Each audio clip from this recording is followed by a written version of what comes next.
pwede ka nang umalis kahit na hindi mo na banggitin pa ang salitang paalam. Di naman sa panghihinayang, ayaw lang kitang nahihirapan. Pwede ka nang umalis kahit na hindi mo na banggitin pa ang salitang paalam.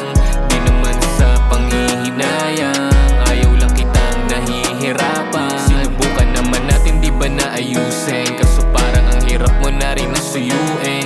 Palagi ka ng tama di na masunurin, kaya di na tama kung aamuhin pa kita. Baka lalo ka makonsente, sarado ang isipan di maintindihan ng mga pangyayari na tumitindi. Kaya di mo ko masisi kung ayokong umuwi.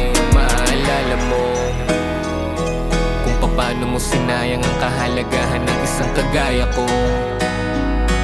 Paalala, di ka na makakalapit, pwede ka nang umalis kahit na hindi mo na banggitin pa ang salitang paalam. Di naman sa panghihinayang, ayaw lang kitang nahihirapan. Pwede ka nang umalis kahit na hindi mo na banggitin pa ang salitang paalam.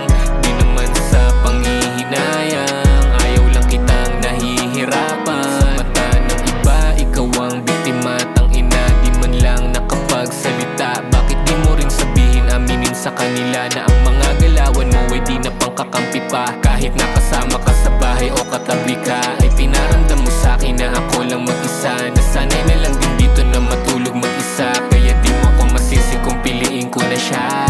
Maalala mo kung paano mo sinayang ang kahalagahan ng isang kagaya ko. Paalala, di ka na makakalapit, pwede ka nang umalis kahit na hindi mo na banggitin